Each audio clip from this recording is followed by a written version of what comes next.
하나님의 시험지, 오늘은 시험 문제라는 제목을 말씀을 드립니다.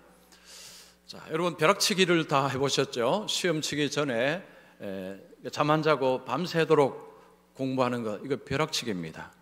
자, 여러분 벼락치기는 효과가 있을까요? 없을까요? 자, 어떤 분은 벼락치기 효과 있습니다. 제가 시험 치기 전에 본 것이 시험지에 나와서 좋은 성적을 얻은 때가 많습니다.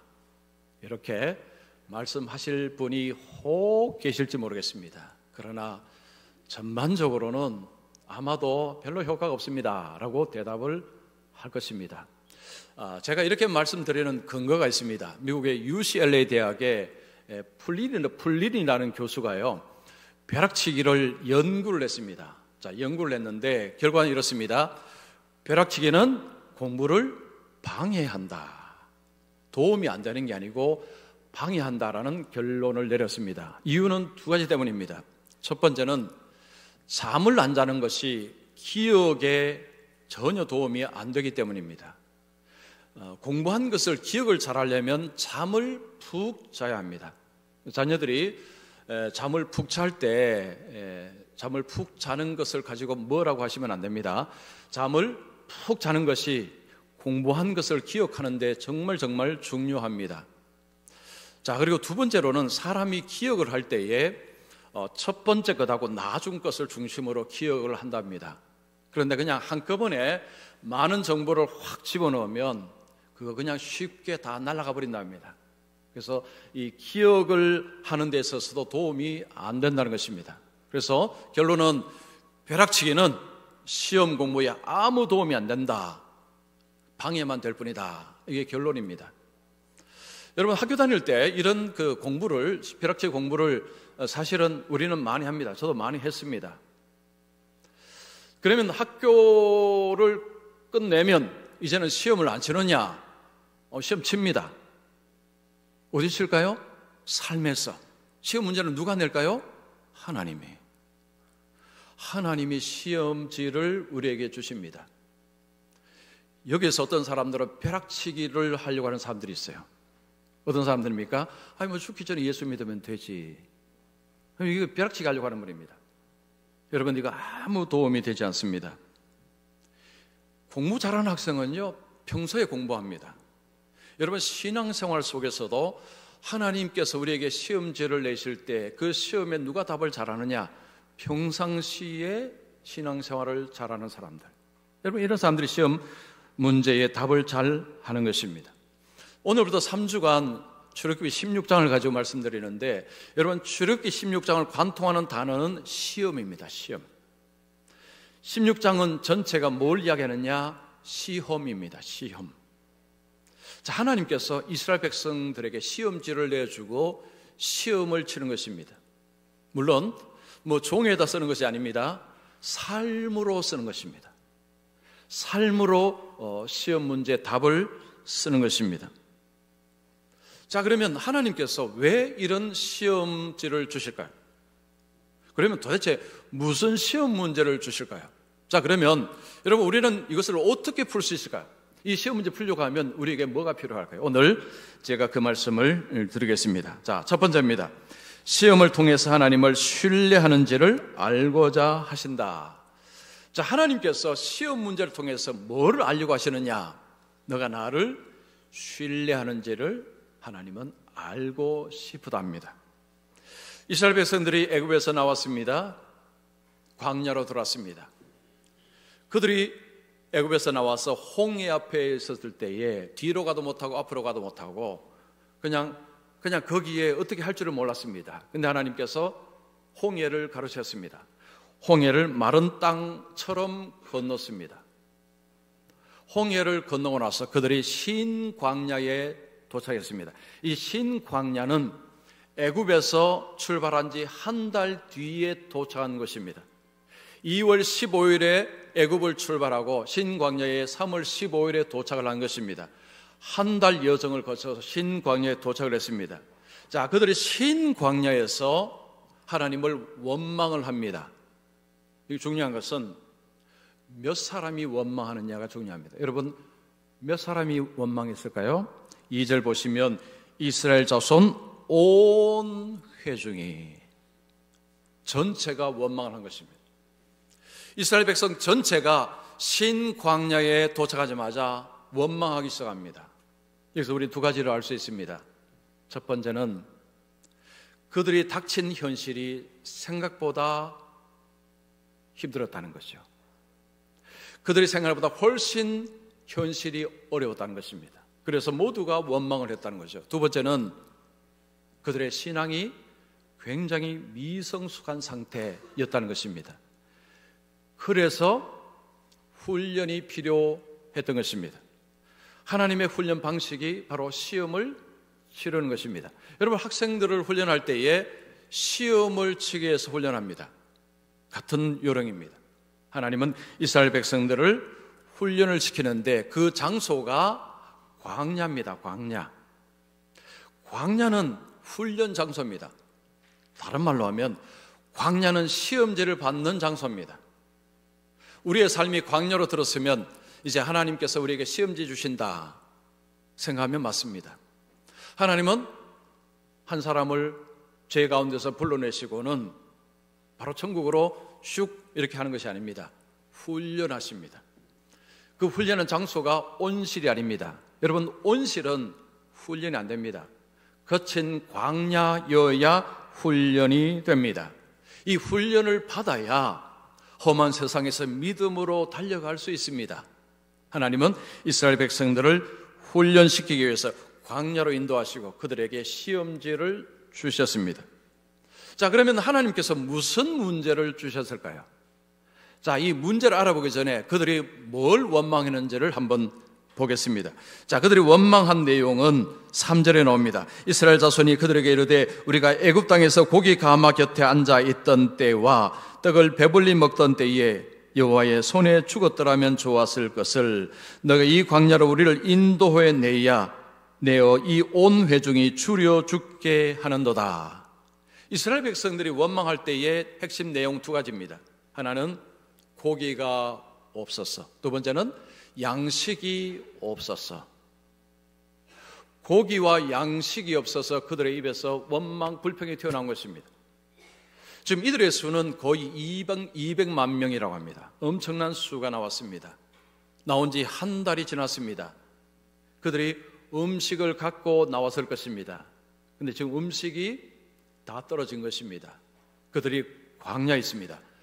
광야에는 먹을 것이 없습니다.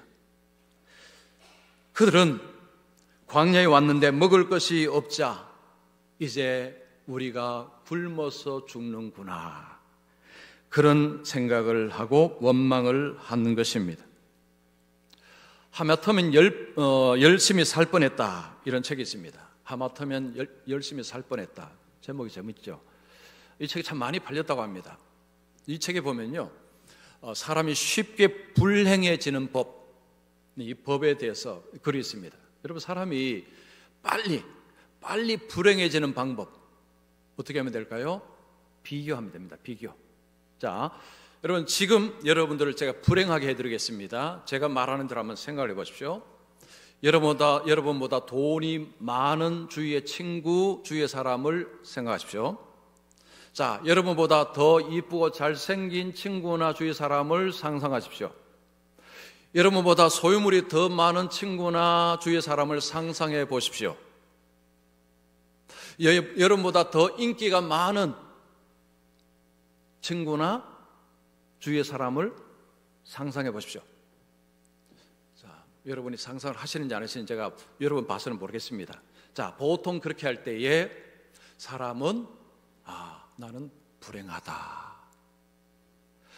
비교는요, 불행해지는 방법입니다. 보통 비교할 때 나보다 잘난 사람들하고 비교하고, 저 멀리 잘난 사람이 아닙니다. 내 옆에 있는 친구나 가까이 있는 잘난 사람하고 비교하다가 갑자기 불행해지면서 그 다음에 불평, 원망이 나오는 것입니다. 여러분, 이스라엘 백성들은 비교하고 있습니다. 누구하고 비교하고 있습니까? 과거의 자신하고 비교하고 있습니다. 그들은 과거를 뭐라고 이야기하는가 보십시오. 우리가 애굽 땅에서 고기 가마 곁에 앉아 있던 때와 떡을 배불리 먹던 때. 과거를 어떻게 이야기합니까? 우리가 애굽에 있었을 때는 고기를 먹었고 양식 음식을 많아서 늘 배불리 먹었다. 그래서 참 좋았다는 것입니다. 이게 핵심입니다. 먹을 것이 많아서 참 좋았다. 이렇게 이야기하는 것입니다. 그런데 지금은 먹을 것이 없으니 너무 불행하다. 여러분, 어떤 사람들은 왕년에 이야기하는 분들이 많습니다. 왕년의 말이야. 내가 왕년의 말이야. 이게 무슨 말일까요? 지금 불행하다는 것입니다. 옛날에는 참 좋았는데 지금 불행해. 그런 사람들이 말하는 이야기가 왕년입니다. 왕년에. 지금 이스라엘이 왕년의 이야기를 하고 있는 것입니다. 자, 그러면 여러분, 그들의 말이 사실일까요? 여러분, 팩트 체크 한번 해볼까요? 정말로 그들이 과거에 좋았는지. 자, 출애굽기 2장 23절 말씀 우리 같이 읽습니다. 시작. 여러 해 후에 애굽 왕은 죽었고 이스라엘 자손은 고된 노동으로 말미암아 탄식하며 부르짖었으니 하나님께 상달된지라. 여러분, 이 말씀을 읽을 때에 이스라엘이 애굽에서 삶이 어땠습니까? 힘들었습니다. 고통스러웠습니다. 그래서 하나님께 하나님 우리 좀 살려주시옵소서. 우리 죽겠습니다. 우리 좀 건져주십시오. 이렇게 기도했던 자들이 그들입니다. 그런데 지금 뭐라고 이야기합니까? 그때는 좋았었는데. 이렇게 사람들이요, 과거를 이렇게 해석할 때에 이 팩트라는 것은 어차피 사람은 기억으로는 팩트가 정확하지 않답니다. 과거를 기억할 때 정확하게 기억하는 사람은 아무도 없답니다. 전부 비슷하게 하는 거죠. 그래서 보통 주관적으로 해석하고 편집을 합니다. 과거에 어떤 일어난 사건을 이렇게 주관적으로 해석하고 편집을 하는데 어떤 것은 빼버리고 어떤 것은 부풀린답니다. 어떤 것은 그냥 빼버리고 어떤 것은 부풀립니다. 자, 이스라엘은 뭘 뺐습니까? 고통을 빼버렸습니다. 뭘 부풀렸습니까? 음식을 부풀렸습니다. 그때는 먹을 것이 많았는데 그들이 그 고통, 아픔은 다 빼버렸습니다. 그런 식으로 과거를 미화하고 있습니다. 과장하고 있습니다. 여러분, 사람이 우리가 이렇다는 거죠. 왕년의 말이야, 옛날의 말이야. 조심해야 됩니다. 어떤 것은 빼버리고 어떤 것은 부풀리고 이렇게 하는 것입니다. 자, 그러면 지금 이들은 지금 문제가 있습니다. 이들은 지금 훈련을 보니까 훈련 필요합니다. 이 상태로는 안 됩니다. 자, 그러면 하나님이 무슨 시험 문제를 내셨을까요? 4절 보시면 그때 여호와께서 모세에게 이르시되 보라 내가 너희를 위하여 하늘에서 양식을 비같이 내리리니, 비같이 내린다는 것은 풍성하게 주겠다는 것입니다. 백성이 나가서 일용할 것을 날마다 거둘 것이라. 이같이 하여 그들이 내 율법을 준행하나 아니하나 내가 시험하리라. 하나님이 내가 시험하겠다, 이스라엘을 시험하겠다는 것입니다. 시험의 내용이 무엇입니까? 매일 일용할 양식을 주겠다는 것입니다. 일용할 양식이 무엇입니까? 매일 먹을 양식을 매일 주겠다는 것입니다. 뭐 하라고 이야기합니까? 그러면 매일 자기 먹을 일용할 양식을 거두라. 여기 첫 번째고요. 두 번째는 여섯째 날에는 그 다음 날까지 2배를 거두라. 여기 여러분 시험 문제입니다.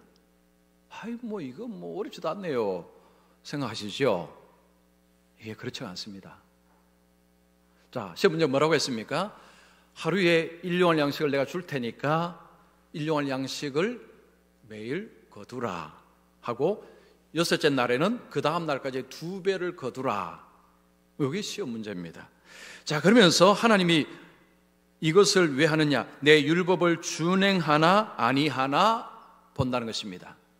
다르게 말하면요, 하나님을 신뢰하는지 안 하는지를 하나님이 알고 싶다는 것입니다. 지금 이 광야에서, 한치 앞이 보이지 않는 이 광야에서 하나님이 이스라엘 백성들을 훈련시키는데 핵심은 뭐냐?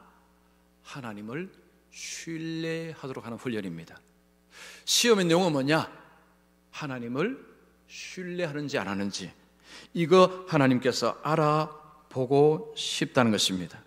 그러면 하나님을 신뢰한다면 어떻게 해야 됩니까? 맨날 매일매일 주시는 일용할 양식을 그냥 거두면 됩니다. 그리고 여섯째 날에는 보통 때보다 2배를 거두면 됩니다. 그러면 시험 문제 잘 치는 것입니다. 근데 다음 주에 말씀드리지만 여기에 오답을 쓰는 사람들이 있습니다.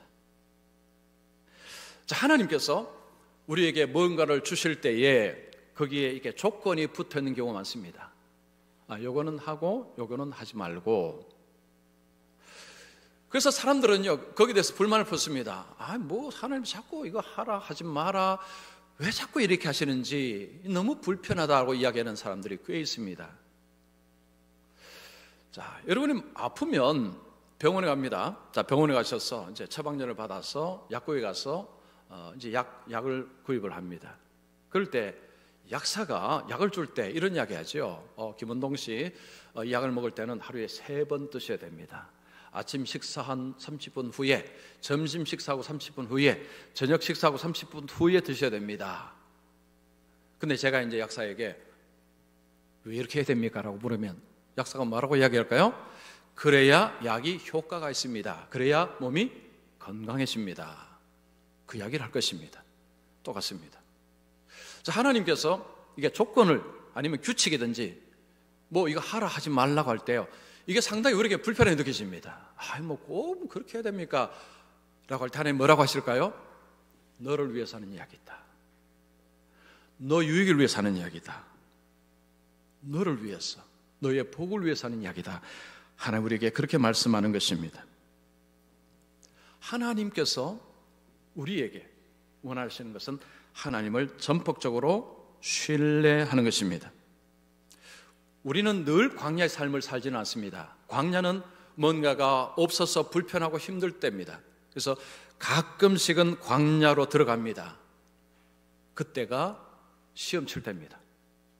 여러분 만약에 지금 뭔가가 삶이 평상시에 좀 다르게 좀 뭔가가 없고 부족하고 힘들다, 그럼 여러분 지금 하나님 시험지 받으신 것입니다.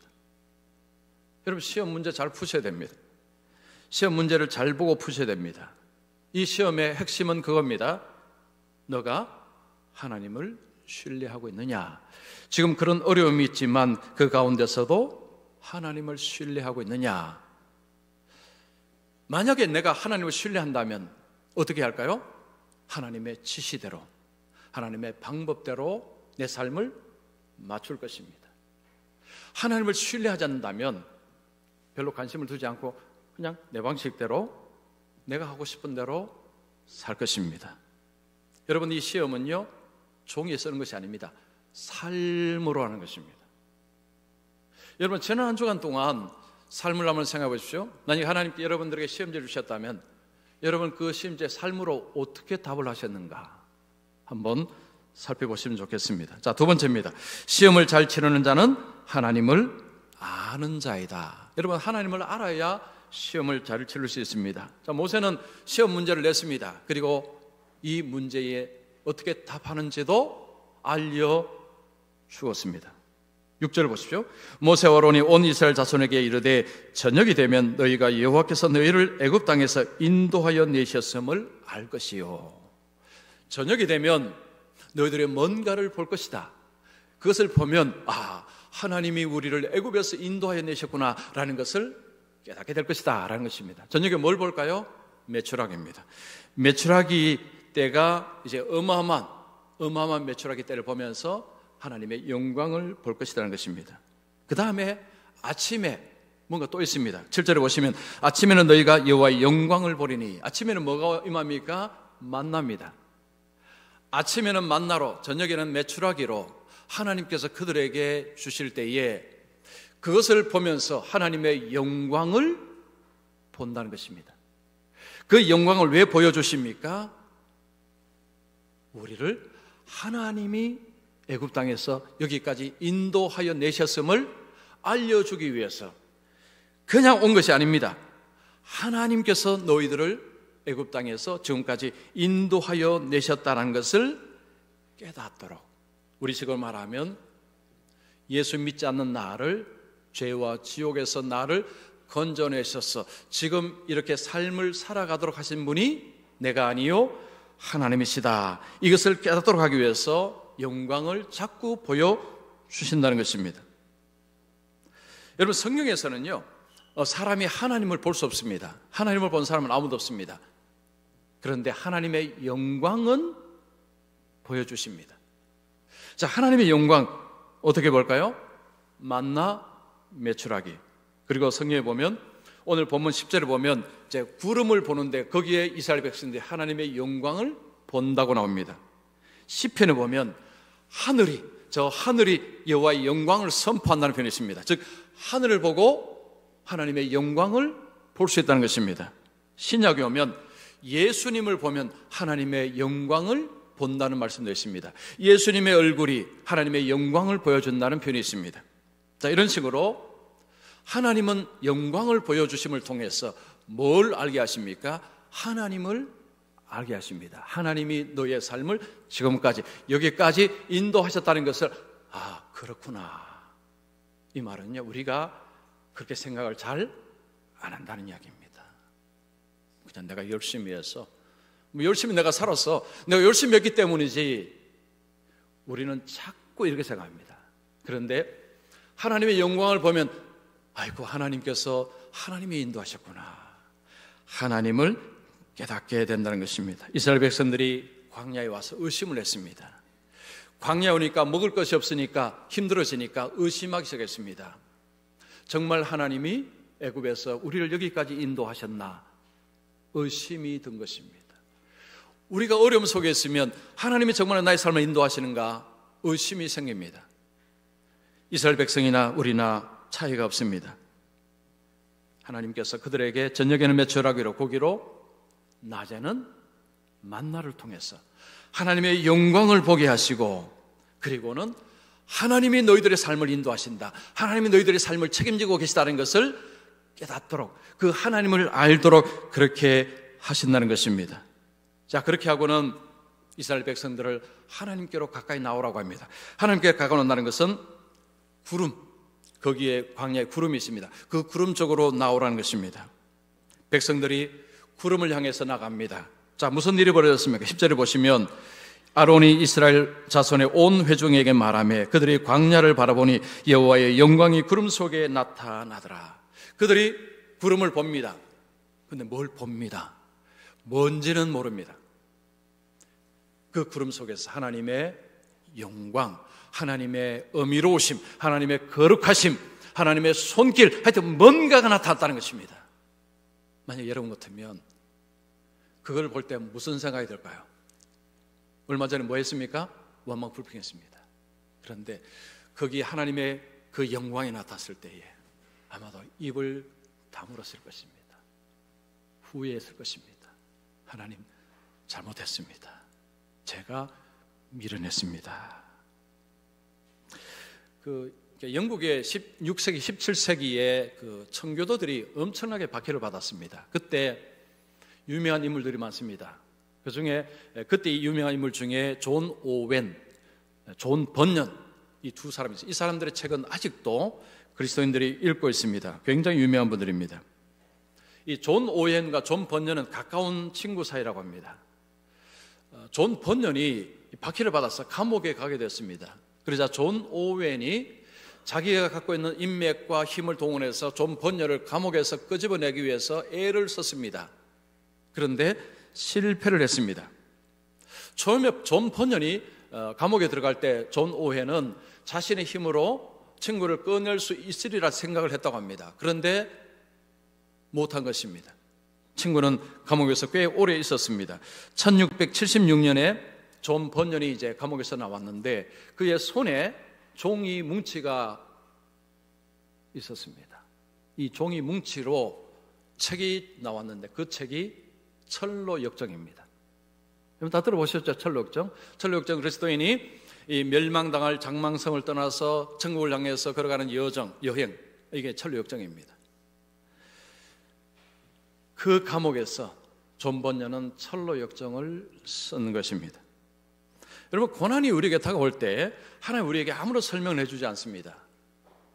아무 설명 없이 고난이 갑자기 훅 오는 것입니다. 이 고난 속에서 우리에게 정말 중요한 것이 뭐냐? 이런 어려움 속에서도 나는 여전히 하나님을 신뢰하는가? 이게 중요합니다. 하나님이 우리에게 묻고 싶은 것이 겁니다. 이런 상황에서도 너는 여전히 나를 신뢰하느냐? 여러분, 고난 속에서 하나님을 신뢰한다는 것은 무엇을 의미합니까? 이 고난이 끝이 아니라 하나님은 이 고난을 통해서 하나님은 선을 만들어 내신다는 것을 믿는 것, 이게 하나님을 신뢰하는 것입니다. 지금은 앞이 보이지 않습니다. 미래도 막막합니다. 불안이 몰려옵니다. 그럴지라도 여전히 나는 하나님을 신뢰한다. 이건 무슨 이야기입니까? 지금은 아무것도 보이지도 않고 하나님은 아무것도 설명해 주지 않으셨지만 나는 믿는다는 거죠. 이것이 끝이 아니라, 이게 내가 망하는 것이 아니라 하나님은 여기를 통해서 선을 만들어 내신다는 것을 나는 믿는다. 이게 하나님을 신뢰한다는 것입니다. 자, 우리가 이 하나님을 신뢰하기 위해서는 하나님을 알아야 합니다. 하나님을 모르는 사람이 고난 속에서 하나님을 신뢰한다. 그건 불가능합니다. 만약에 한다 해도 그건 가짜입니다. 정말로 어려움이 있을 때 하나님을 신뢰하기 위해서는 하나님을 알아야 합니다. 자, 그러면 여러분, 우리가 하나님을 어떻게 알 수 있느냐? 하나님의 영광을 보라는 거죠. 하나님의 영광을 보면서 하나님을 알라는 것입니다. 자, 로마서 1장 20절 말씀 우리 같이 읽습니다. 시작. 창세로부터 그에 보이지 아니하는 그의 만드신 만물에 분명히 보여 알려졌나니 그들이 평계하지 못할지. 자, 바울이 뭐라고 합니까? 하나님께서 만드신 만물 속에서 하나님의 영원하신 능력과 신성이 분명히 보여진다는 것입니다. 분명히 볼 수 있다는 거죠. 이런 이야기하면 어떤 사람은 나는 안 보이던데요. 안 보이는 사람도 있습니다. 보이는 사람도 있습니다. 그래서 여러분, 우리가 만물을 볼 때 이게 의도적으로 봐야 됩니다. 의도적으로. 아무 생각 없이 보면요, 아무도 안 보입니다. 그냥 하늘, 뭐 구름 좀 떠 있네, 그냥 오늘 하늘 색깔이 좀 흐리네, 이거밖에 안 보입니다. 의도적으로 보라는 거죠. 뭘 보라는 것입니까? 하나님의 영광을 보라는 거죠. 거기에 있다는 것입니다. 자, 그리고 또 하나님의 영광을 어디서 볼 수 있느냐? 교회입니다. 교회. 여러분, 교회는요, 하나님의 영광이 있습니다. 건물을 말하는 것이 아닙니다.